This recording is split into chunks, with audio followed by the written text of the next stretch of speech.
It's 4 o'clock. We've got settled in, had 3 turkeys come by. The wind is perfect, blowing right out of the timber, right into the food plot. So we should be okay for the evening unless something switches. But I want to catch up with Jared. So I know you shot that big deer recently. Was that on your farm? Not on my farm, close to it. Okay. But not on my farm. Yeah. So I had to burn the statewide tag early. Ooh, yeah. Well, that's okay. You probably have something on your place too.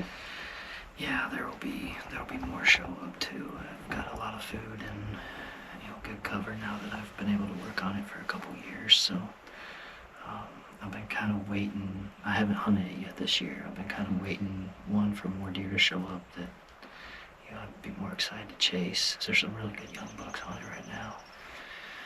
But two, that's kind of last year and hopefully this year too, kind of my recurve farm. So I've been waiting for my recurve arrows to finish up, and they just got here the other day. So get that dialed in and hopefully knock one down with the recurve there. Yeah, that'd be cool.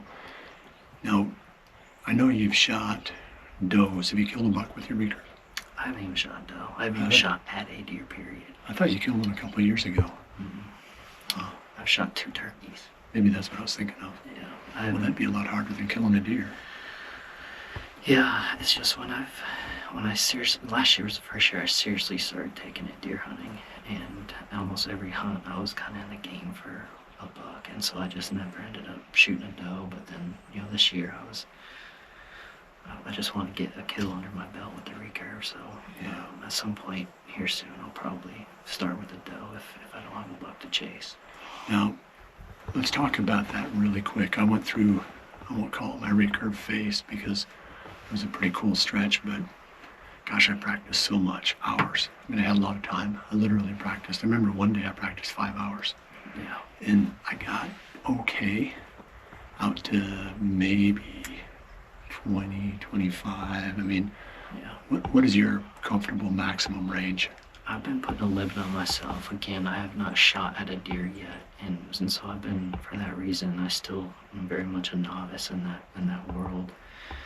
I've been kind of putting a max about 18-ish yards, give or take a little bit, but every spot I've set up for my recurve, I've kind of had that as my max distance.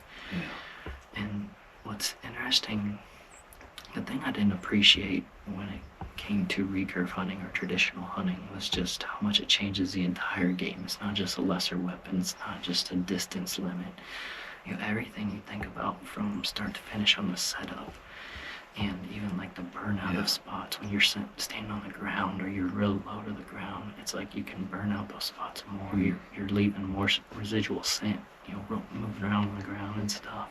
You need more room in the tree too. Yeah. To move the bow around. Longer bow.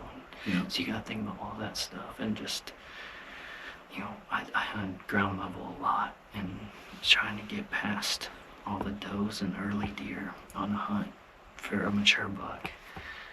At ground level 10, they're less than 10 yards a lot of times. It's tough. So that spot burnout was very real with the recurve. So all that stuff I didn't necessarily think about until I started really, dedicating time in the field with it. Yeah.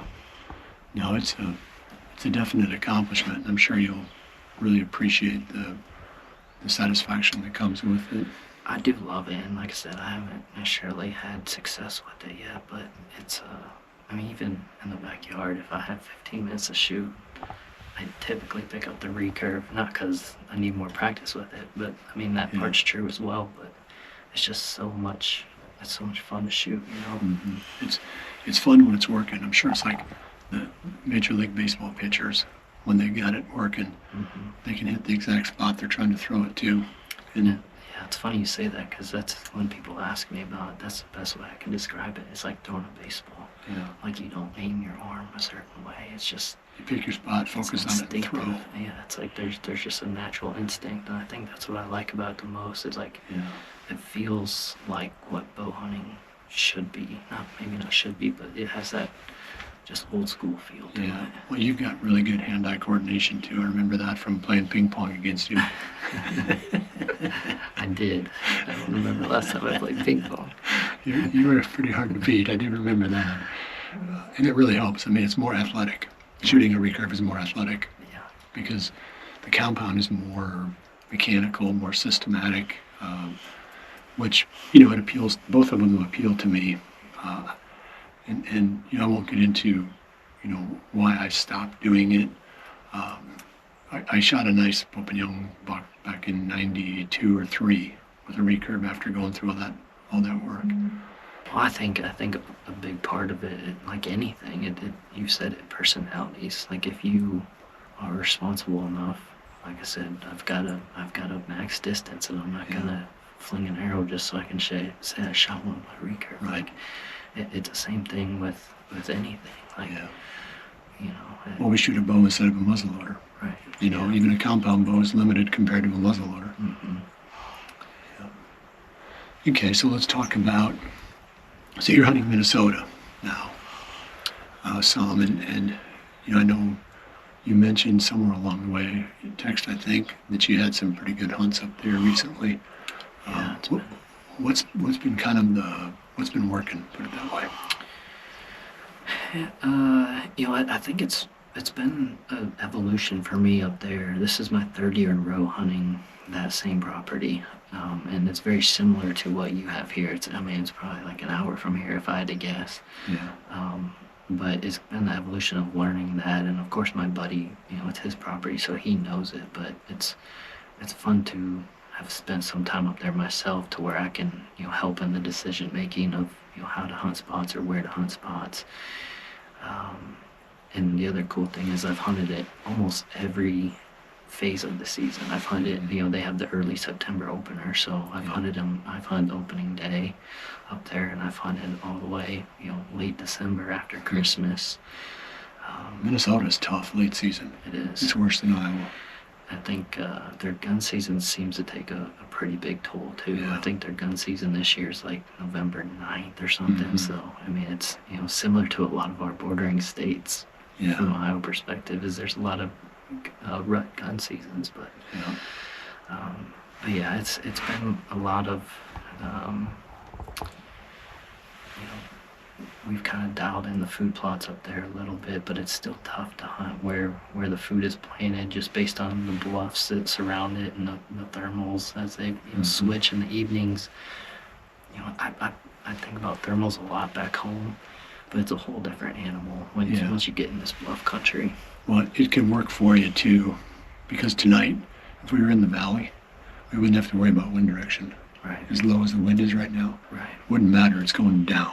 Right. That's it. So sometimes it works for you, but and I've got spots like that. But a lot of times, if you don't anticipate it, it can really get you in trouble. Yeah, it just depends on the specific spot itself too. Like a lot of the deer where I hunt up there come down off the bluffs in the evening to the bottoms where the fields are. Yeah. And so like you can't hunt the timber edge because maybe Right. your wind is good, but once those first deer start working past you, everything's funneling down to them. Yeah. And so like just trying to figure all that out.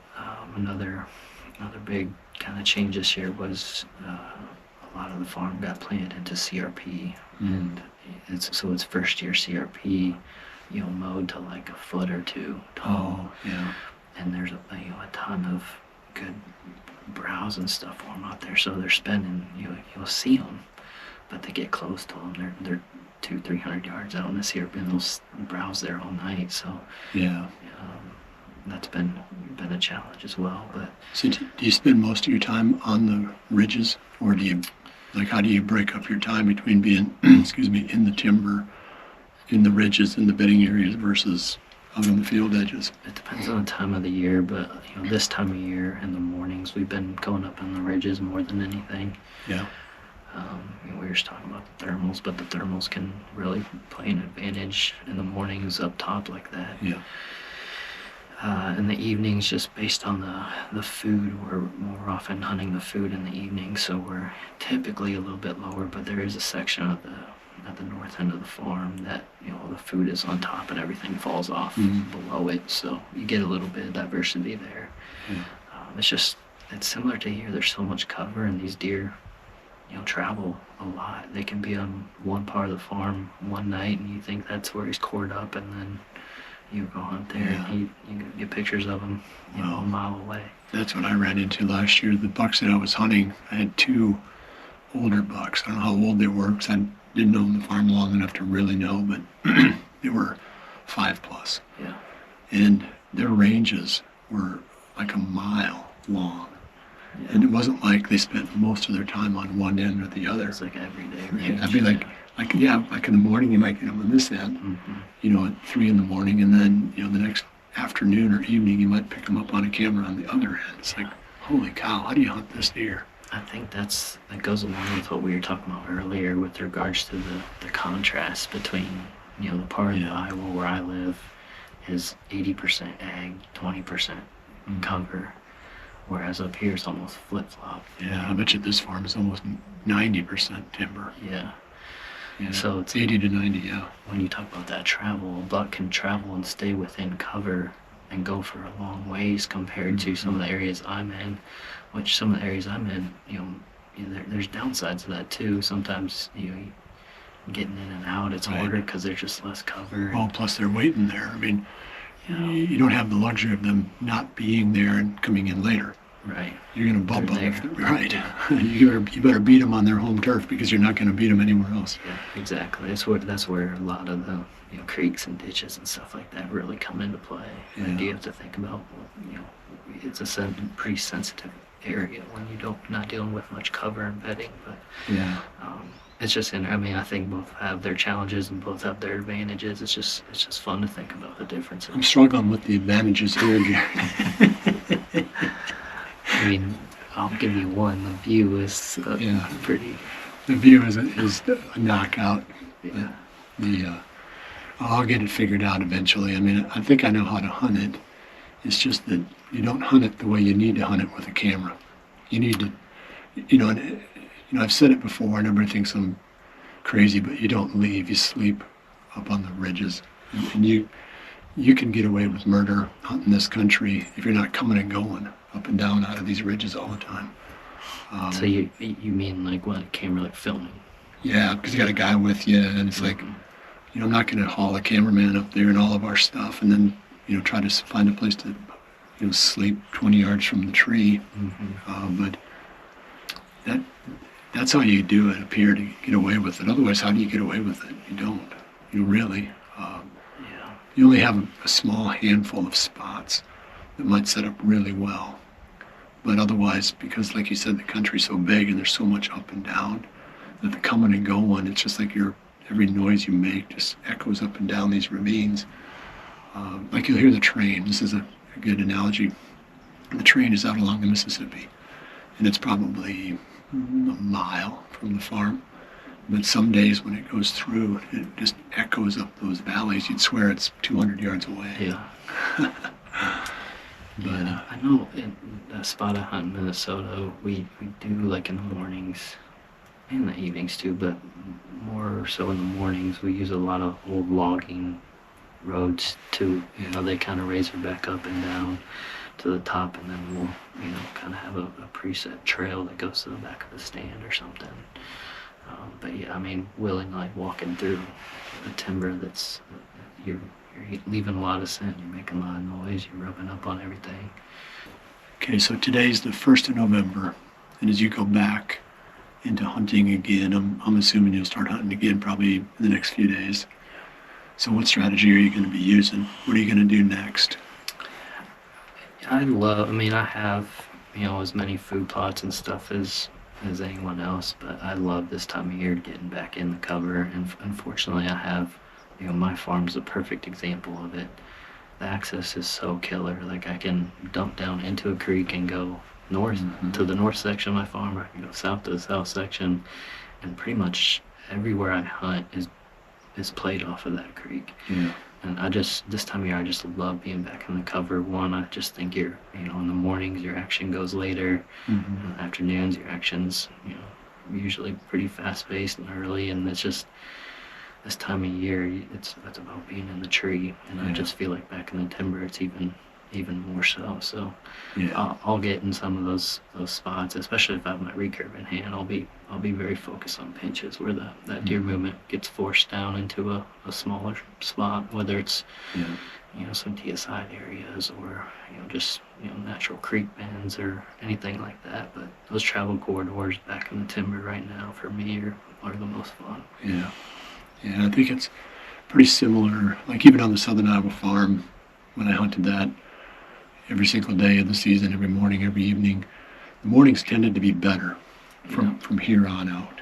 Obviously in the earlier season and the late season, the evenings are better, but in the rut, like you talk about the deer being on their feet longer, I felt like the mornings, you might get 4 hours of daylight activity before everything kind of shuts down for a couple hours. Mm-hmm. But then in the evenings, you might only get 2 hours, because they don't get out of their beds until closer to sunset.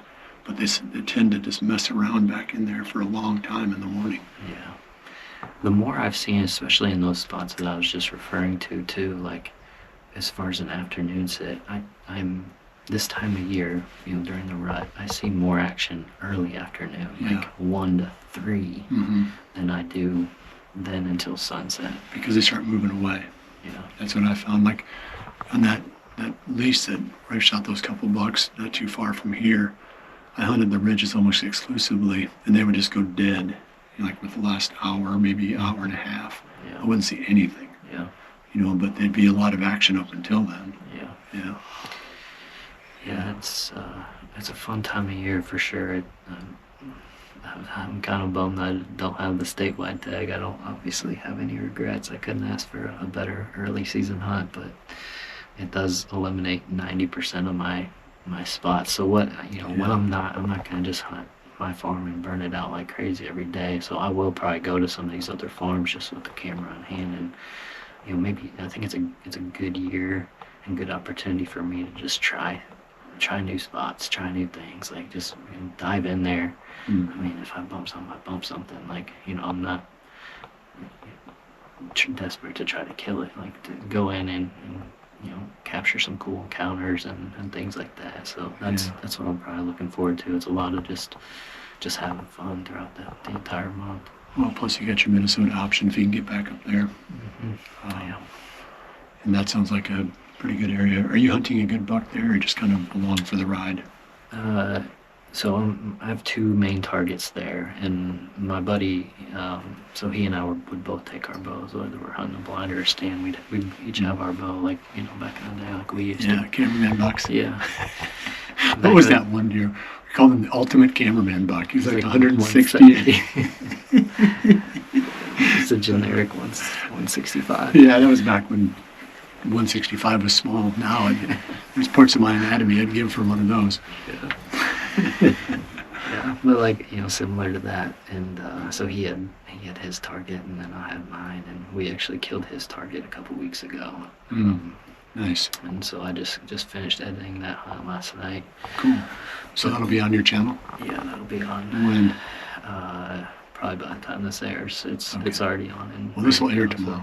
Yeah, it'll probably be live. So that's the Jared Mills channel, by the way, if you haven't checked it out. Yeah, so you can watch that hunt. We almost doubled on that hunt. So my target in that spot is, we're hunting.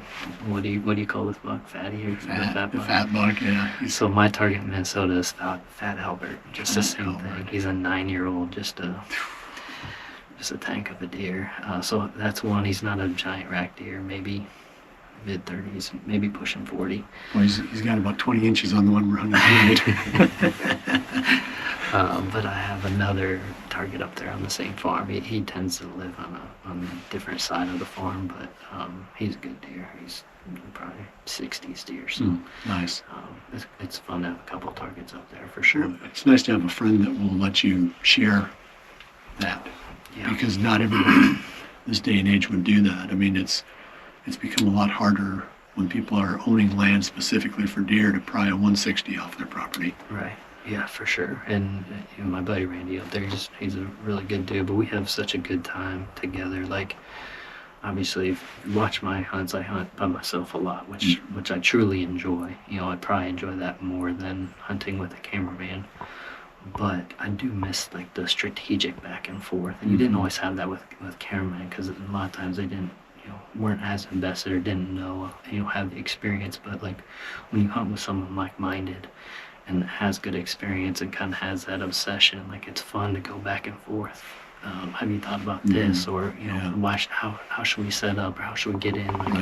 Like that's the type of stuff I do miss hunting with someone. Well, some of the stuff it seems so obvious when somebody else says it, and you're like, gosh, why didn't I think of that? Right. Because you get it like in a one-track mindset. Right. And it's 100% based off your own experience, and you Right. don't have someone else's experiences to even, you know, register in your mind. So yeah.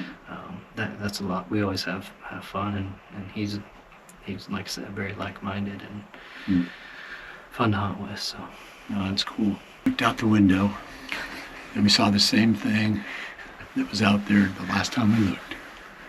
Nothing. Might be in the, well, I'm not going to say that. I'm not going to be a negative, pouting crybaby. But that might be our story. That might be our story for a little while. So let's talk about professionally now, what you're doing. I know you've got some companies you're working with, some stuff that you're doing that maybe the viewers don't know about. Some of the stuff you may want to share, some of it you may not. But, you know, if there's something that my audience maybe doesn't know that you'd like for them to know. I know you started a scent company. Yeah. So, you know, more than anything, my overarching thing is just to try to keep this fun. Obviously, I have to, you know, be able to feed my family and make a career out of it. But you know, I'm trying to pick and choose certain categories that I would consider myself a, you know, power user in, or that I'm passionate about. You know, food plots are one of them, but the scents too. Like I'm always such a big mock scrape guy. Like I do literally hundreds of them on my properties and other people's properties, and I personally have seen the best results from an inventory standpoint in learning deer's behavior and personalities and all that type of stuff by watching them on mock scrapes, either by themselves, how they interact with other deer.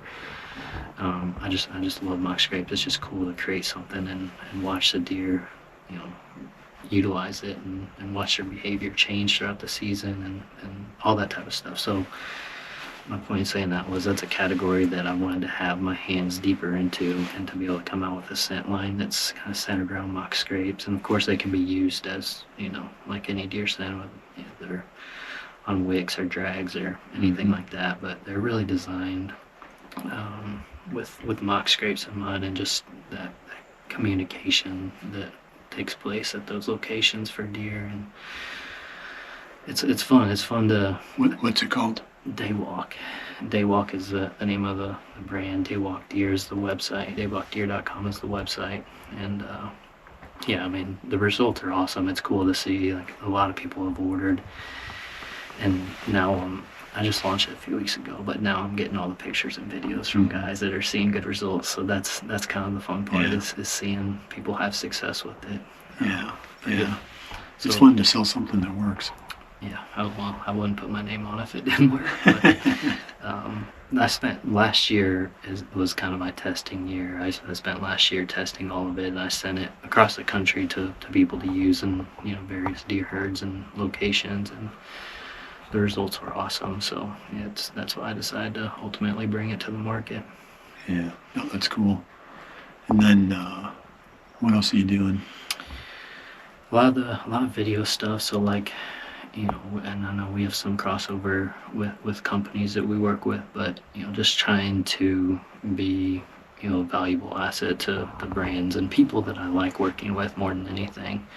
I've been fortunate to be able to, you know, kind of pick and choose, you know, the types of people and products that I want to work with, and just being an asset. And again, I'm trying to get myself deeper into the product development side and just truly provide value more so than, you know, what I've experienced in the past.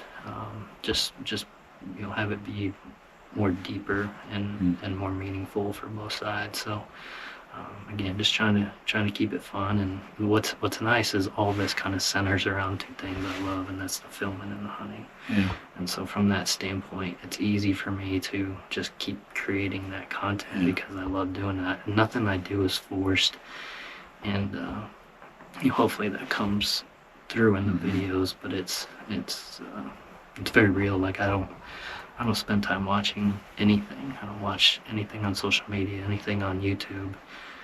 One, I just don't, have the hours in the day for it. But two, it's like I don't ever want to be influenced by what other people are doing. Mm-hmm. And so it's, I'm sure I'm missing some cool stuff that people are doing, but I don't want that influence. I just want to make my content based on what I can do, Yeah. So Well, I think my situation. Your stuff is more artistic than what we put out. We're more like Walmart, and you're like a store that where it's fancy stuff. You don't even know. I've never been to one of those. I'm sure they exist though.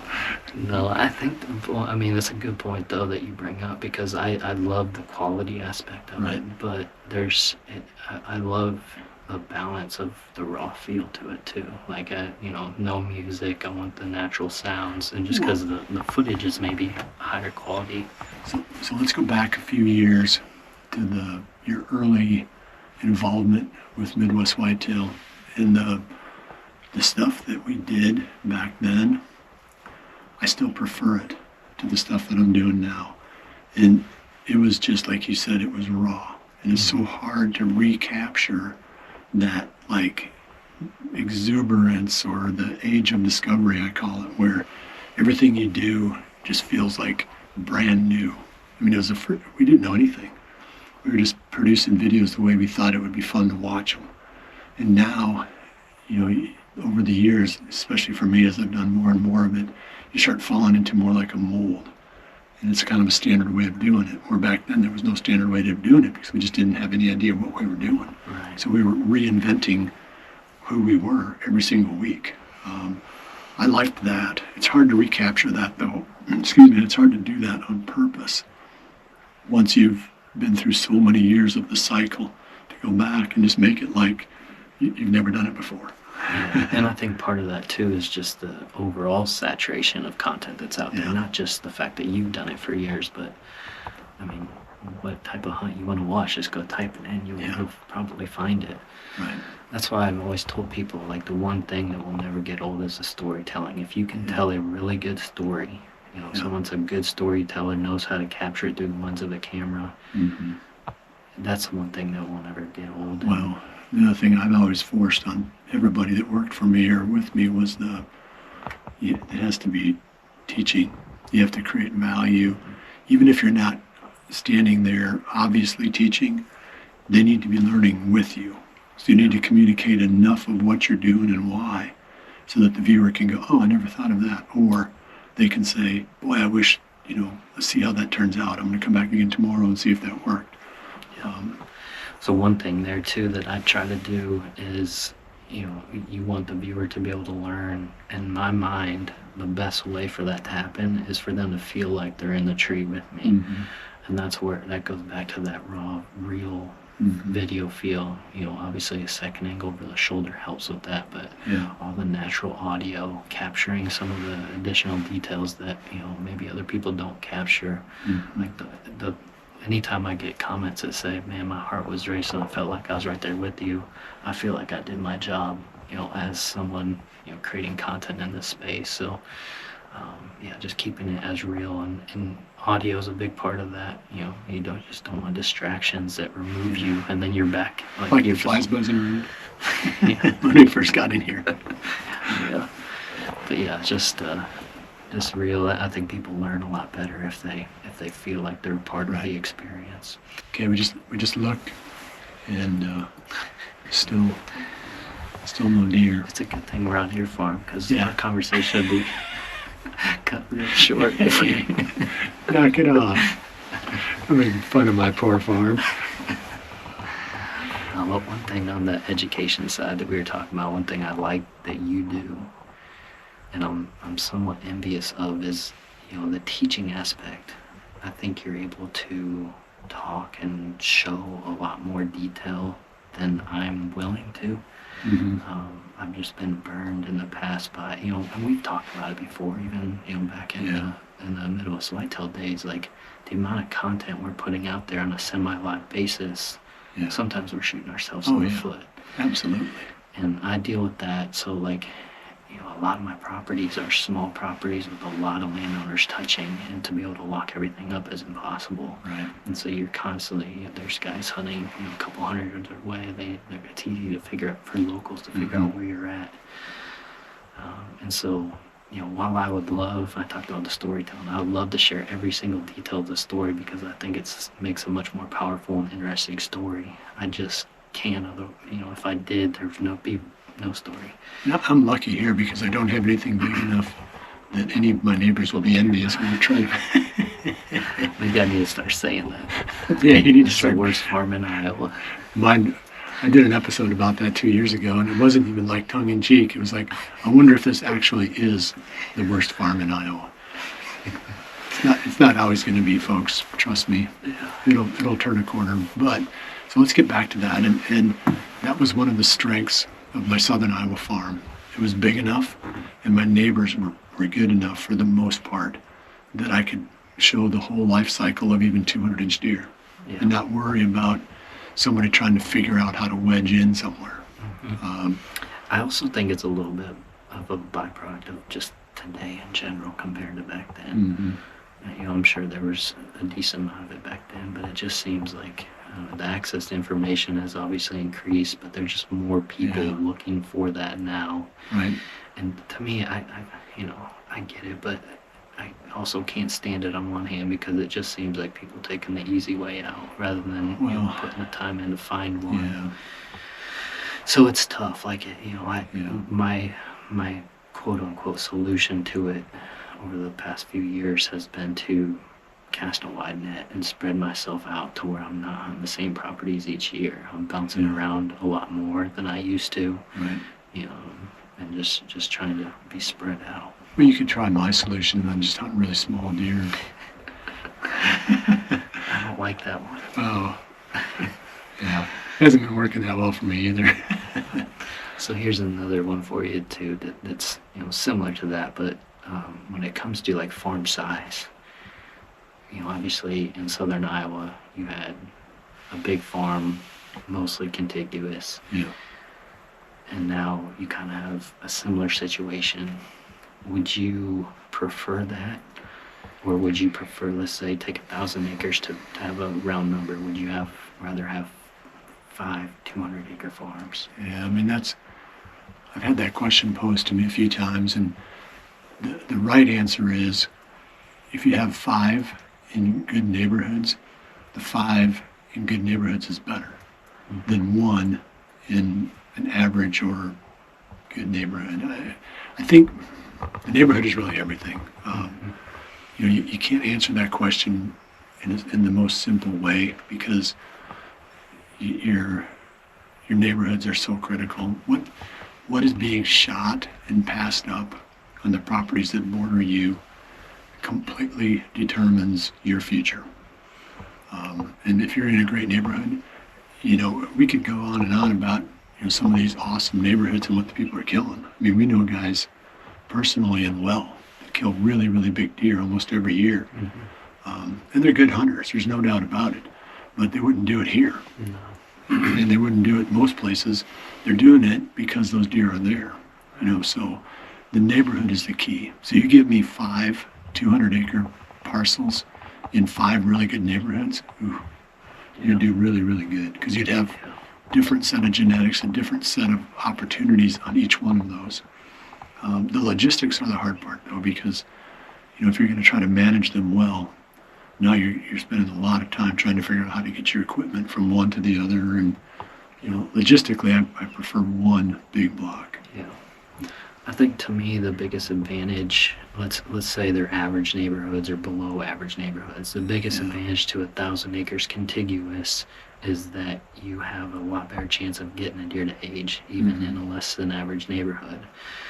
To me, the biggest advantage on the other side is the natural ups and downs of properties from year to year. Like especially the last couple of years, we've experienced EHD in some areas where I'm at, and it's devastating. You've been through it, but even without that, there are certain years where certain farms just are down, or maybe you killed 1 or 2 deer on a farm, and it's going to take a year or two for it to bounce back. To have other options and spread out to where some areas are just producing on a year, that's the biggest advantage on the other side, in my opinion. Yeah. Well, I'm glad we weren't filming that. I just slammed the front window down, and we found that it didn't actually help to begin with. Because it didn't spook any deer either. No, that's the advantage. Another advantage of this farm. You can make a lot of mistakes and not spook anything. It's kind of fun to make fun of it, but in another way, it's kind of sad too. I know your strategy now. So let's talk about the buck that you shot. How long ago was that? 4, 5, 6 days ago? No, it was October 7th, so... 7th? Yeah. Golly. So time is flying on me, didn't it? Coming up on a month already. But that was a really big early season deer. And I'll just give my experience really quick with early season. I've only killed a very, very small number of mature bucks before the 18th or 20th of October. That's really tough for me. Mm-hmm. So what were the pieces that came together for you there? I would say the more I go on and the more I continue to garner experience, I think October is the best time to kill a buck like that is cored up in an area. I mean, before things get too random like they're about to be right now. Yeah. It's like if you can time it with a good October cold front and you have a good setup on a deer that's living on you or near you, I think that's as good as it gets. So yeah, I mean, I was fortunate that he wasn't bedding too far away. It was interesting because it was on my second year hunting this farm, and last year I had a few pictures of this deer, but he wasn't very regular at all. And he definitely seemed to be, switched closer this year. But it was my second sit of the season. The first sit was October 1st. Opening night was a cold front. And then the next cold front we got was October 7th, so that was my second sit. I was hunting with my daughter a lot between then, and she was able to kill her first deer a couple days prior to me killing my buck. But the cold front was the recipe, and having a good setup. It was one of those farms, a lot of CRP, not too much timber cover. And in my opinion, those ones are easier to hunt. It's just, there's the movement and where they're going, the areas that they're going to use, the edges are way more predictable. And so I just had a really good setup where my access was good, and then the spot for him, he was very comfortable using in daylight because almost everything except the one spot I was at, a calm evening, good weather, the thermals fall down into this waterway for him, and he comes in, he can, he's very, very comfortable in that spot. He can see a long ways, but also the terrain funneled right to him where he comes out. And so he was able to come out, kind of survey, and he just, night after night would be comfortable feeding out there. But I was just off of it, like it's one of those ones where if we had a stiffer wind, it wouldn't have worked. But with my thermals pulling into the creek, he had everything he needed, except I was just off of it to where my thermals weren't going to fall towards him. They were going to fall to the lower elevation behind me. So to make that work, just for our viewers, you need pretty much still conditions, because the day winds, especially where you're at, where it's more flat, the day winds are going to predominate over the thermal winds. And here you can sometimes get a thermal even when the day wind is going a different direction, because there's so much elevation change. So sometimes you do get more of a pulling effect down, especially in the evenings. But for me, I've seen like that number be right around that 7 to 8 mile an hour. Anything above that, the wind speed tends to trump it as far as the direction. Anything below that, that 7 mile an hour below, and of course there has to be cooling in the evening for that to really take effect. But once you have that below 7, those lower single digit wind speeds, it's almost all thermal pull. Well, Jared was really proud to not bring any extra clothes along for the ride home. And he's going to experience what it's like for the cool air to pool in the valleys when we get on that four-wheeler and drive out of here. I bet you that smile is going to wipe right off his face. But that's exactly what happens. You'll see literally a 10 to 15 degree difference from the tops of these bluffs to the valleys on the bottom. And it's just literally 100% the cool air just settling down in there. Yeah. Well, as it's settling, of course, it's drifting down, which takes your scent, down with it. Yeah. But that was a cool formula that you used there to get that buck. I mean, that's pretty smart hunting on your part.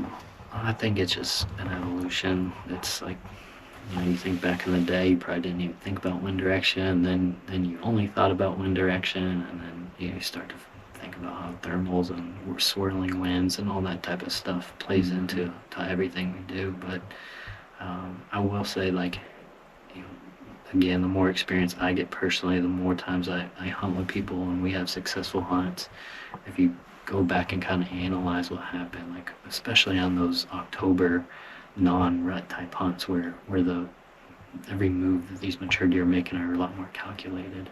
If you go back and analyze it, it's like, oh, that's exactly why he was in that spot. You think about what do they have to their advantage, and again, it's that time frame, that October time frame where everything's just so much calculated and so much more calculated from their standpoint, and you just kind of have to think about that and apply that to future setups. And that's kind of what happened there. Yeah, I think it's then they have to be somewhat daylight active, and the biggest problem we run into, at least in my experience around here, is the deer aren't very daylight active. Is that a turkey back in there? I see something dark, or is that a tree limb? Hold on, we gotta do a classic. It's not moving.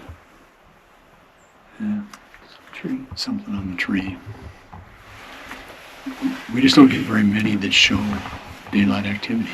It's a small percentage. So how old do you think that deer was? Because I think that factors into it. I don't know for sure because I've got the teeth and plan on doing some manual on it, but he looked past mature last year in my first year of hunting the farm. Yeah. And so my guess is 6+. Yeah. The daylight activity thing is always interesting to me too, because there are certain times, not all the time, but there are certain times where I think we're a little bit too quick to chalk up nocturnal activity to just a deer's just not moving in daylight hours. Sometimes I just think we're not close to where he's moving in daylight. That's more right. often than not. Yeah, my biggest fear is to find where he is moving in daylight. I almost have to bump him. Yeah. And that's, I'm so conservative, maybe to a fault, but my camera circuit is out here in the open. Yeah. And that's, I'm just starting to change that now with the cell cameras. Maybe I'll get a few more back in the timber. But I run my circuit where I can drive to it with the four-wheeler. And that's probably, like you say, a small percentage of the daylight activity is actually out in the open in that time of the year. Right. Yeah. There was something else that came up in that conversation. Oh, age. And this doesn't apply to a lot of the people viewing or listening to this, but it seems like the magical number to me is age 6. When they hit 6, it's almost like a light switch flips, and instead of going on, it goes off. And they're like, yeah, whatever. I'm just along for the ride now. I've lived out my life, and they become a lot more daylight active, and they become, in my mind, almost duller. They don't seem to sense things as much. I say the hardest part about killing a 6-year-old buck is getting into 6. Right. I agree with that. I think 3-year-olds are pretty easy to kill. 4 and 5 tend to be harder, and then 6, they seem to fall back into that easier to kill range again. And I love it when occasionally you get one the fat buck. I know he kind of disappeared on us, but I think he's one of those that are past that point, where he's 6+. I've definitely seen that in some cases, but I've also seen some of those deer 8, 9 years old that don't fall into that category. I think maybe there's a like that what we're seeing with that kind of more relaxed behavior. Part of it could just be like over comfort with their surroundings. That it's been 6 years of they've lived that long. They start to get more and more comfortable with living in that space. That could be part of it too. Yeah. Whatever the reason is, I like it. I want to see more of it. The other interesting thing we tend to see, or I tend to see with age, is the range of the deer tends to compress. They don't always. I mean, one example, notable example, was that buck that I hunted in southern Iowa named Bubba. He had a really big range, and then he finally died of VHD at 8. And I think then he'd finally closed down to where I had a pretty good chance, I thought, of killing that deer finally. But he had such a big range. It was like, oh man, you'd get one trail camera picture of him, and then a week later you get one more. And it's like the neighbors had pictures of him, and the neighbors' neighbors had pictures of him. And so that phenomena, though, tends to hold up. But as they get older, the ranges tend to close down. They tend to become more daylight active. And in the world of people like Bill Winke, that's the formula for success. Dumb deer that don't move very far. So you look for the ones that have like ears flopping down. That's right. If they're, that's what I need. So I just keep looking until I find one like that, and I think, okay, I've got a chance now.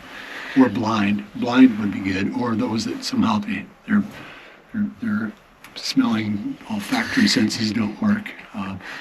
I'll take whatever advantage I can get. One thing you said brought back a memory from when you and I were hunting together with regards to Bubba. I remember we went over to that farm to hunt one night, and I think it might have been a little bit later in the season where you were discouraged a little bit. I think there was a good cameraman buck over there too, but typically the routine was I don't remember the order. One of us would climb up, and obviously you'd be in the hunter stand. I'd have my bow in the cameraman stand, and we got there one night and you said, why don't you just get in the hunter stand? You have a better chance of killing than I do.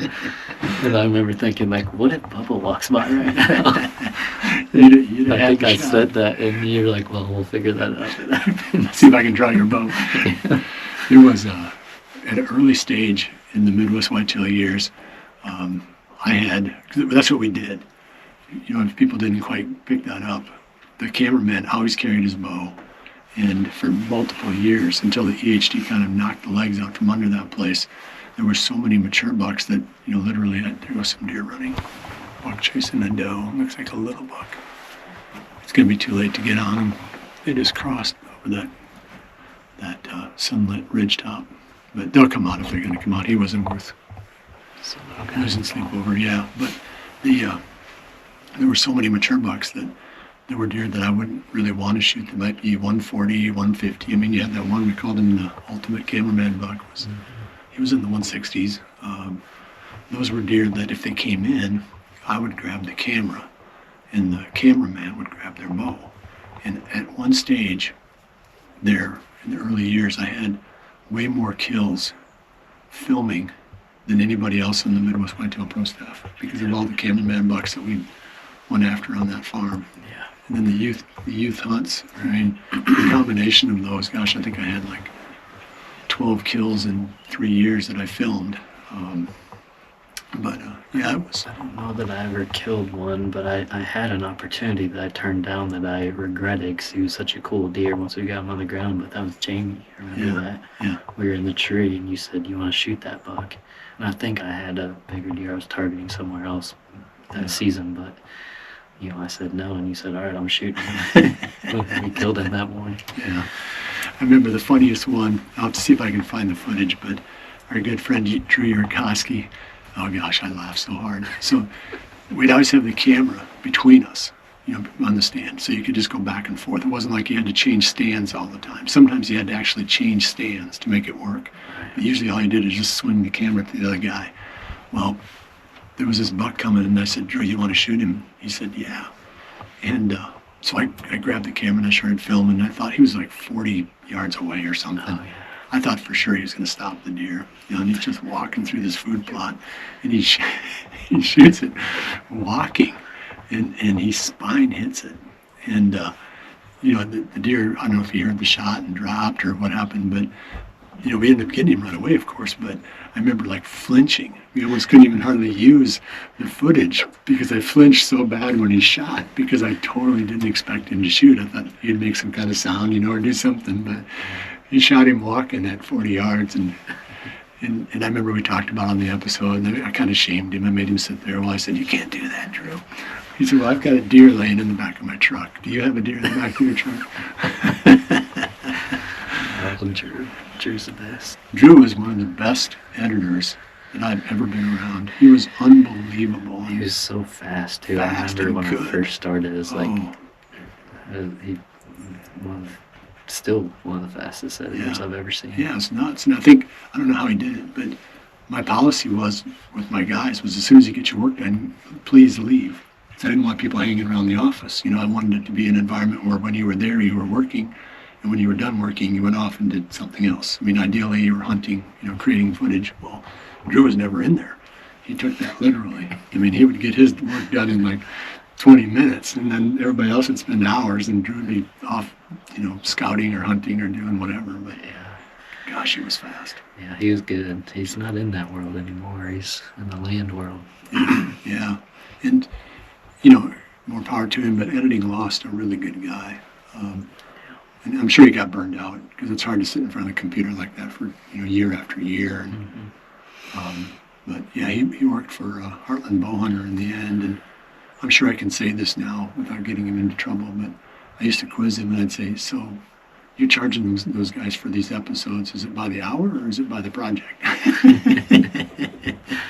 You better be charging them by the project, because if you're charging them by the hour, you're not getting enough money.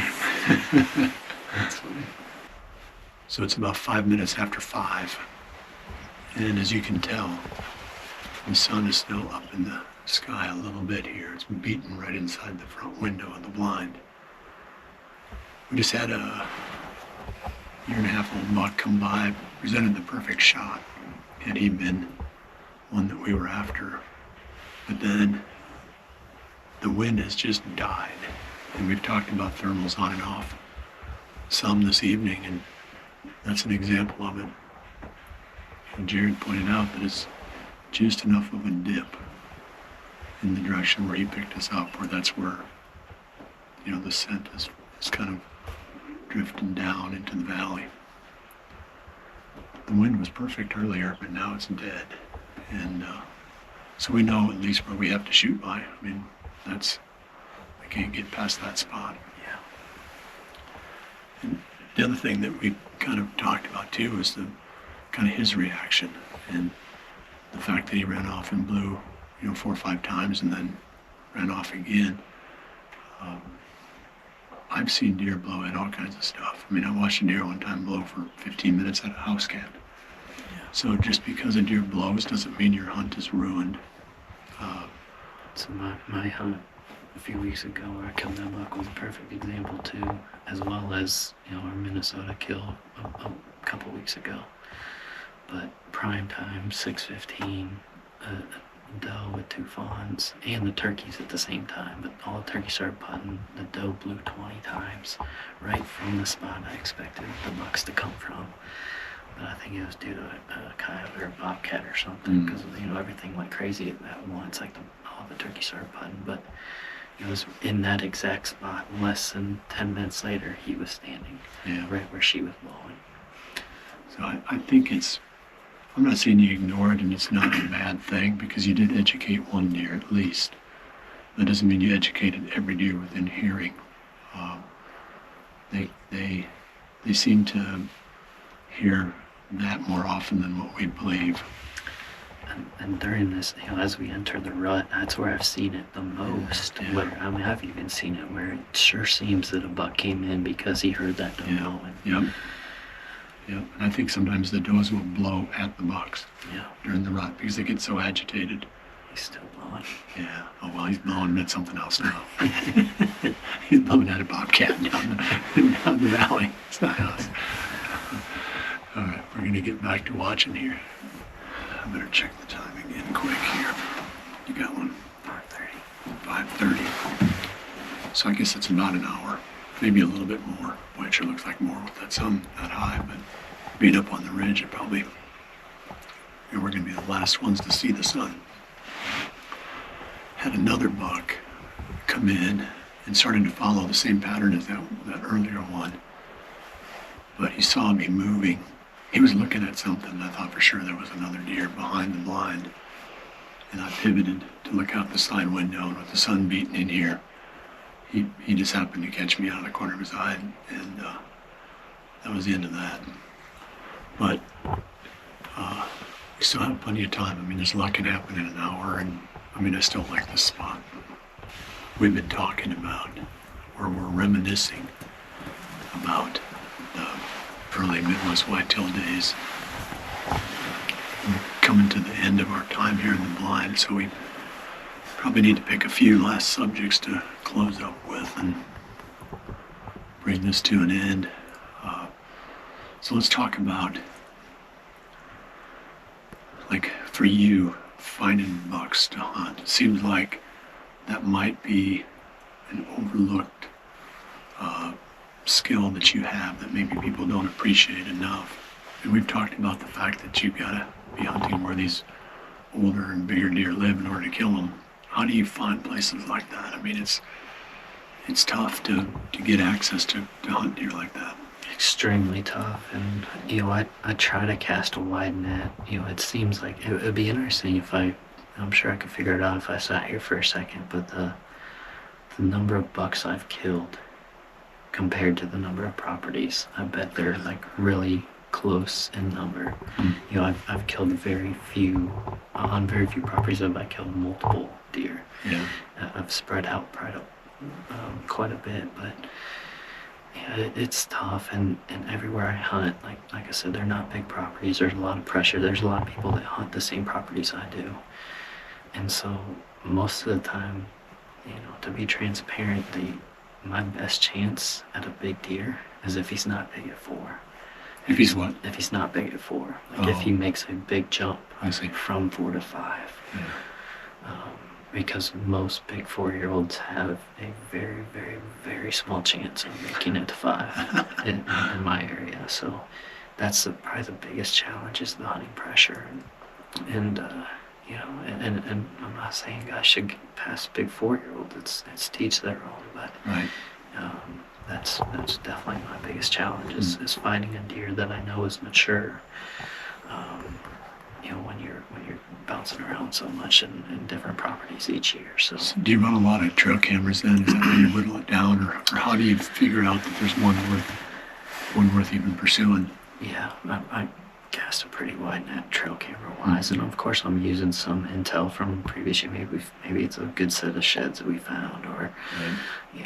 and we've talked about we talked about one year deer switching core areas. We've seen that a lot too, where you kind of bank on one spot and he's just not there. And kind of a tough lesson I've learned the last 2 years is the EHD that we've battled and waiting too long for deer. I've missed so many October opportunities, and I told myself I'm not doing that again. Right. Like where you just sit and wait, and like I know this other deer's gonna show up. He's gonna show up. Right. And you sit there and wait, and you miss daylight opportunities on other deer, and so that's been kind of a tougher lesson. Is like historically I've had a lot of deer show up in mid to late October, but the last couple of years they just never did, and there's a lot of ways they can die. So Yeah. but yeah, I think for me it's just casting a wide net, and So that's the only way to do it. So is it like through the network, through friends of friends, or how do you? I mean, it's got to be relationship driven. It's really hard to go cold calling and get No, I places don't do going. any of that. I don't do any.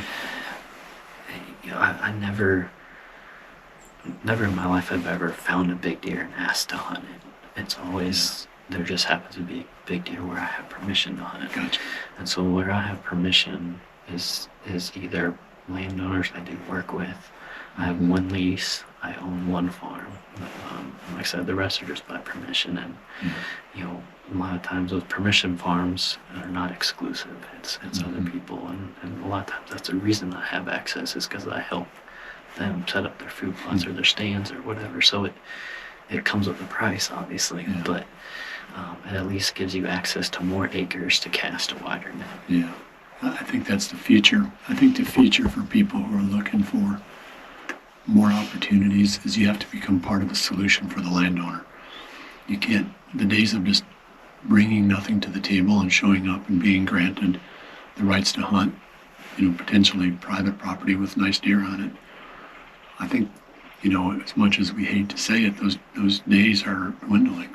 I think you have to be a little bit more sophisticated in your approach. I think you have to bring value. It doesn't have to be money. Hopefully it doesn't always have to come down to that. Sometimes it comes down to doing the work, or like you said, just helping someone else. Then the relationship builds, and then it grows from that. But Yeah, and I've even had situations where I just go into it. The end goal is to eventually be able to hunt the property, but I don't go in with that. I go Right. in with, hey, I'm local. If you ever need help with anything, let me know. Just want to introduce myself. Don't even bring up hunting on that first meeting. yeah, I've seen guys have success going that route. You just build that relationship that you're a good person, that they can trust you out on their property, and, that type of stuff. So and I also think that as management becomes more common, people realize that there's bucks that they need to get rid of. There are those older age class bucks that don't have great genetics that just need to go. I mean, they're pushing other deer off the property. They're bullies, like we try to call them, and the landowner himself may not want to shoot that deer. What does that sound? Is that a cow? I would quit. Maybe it was me. I've got a list that I didn't know about.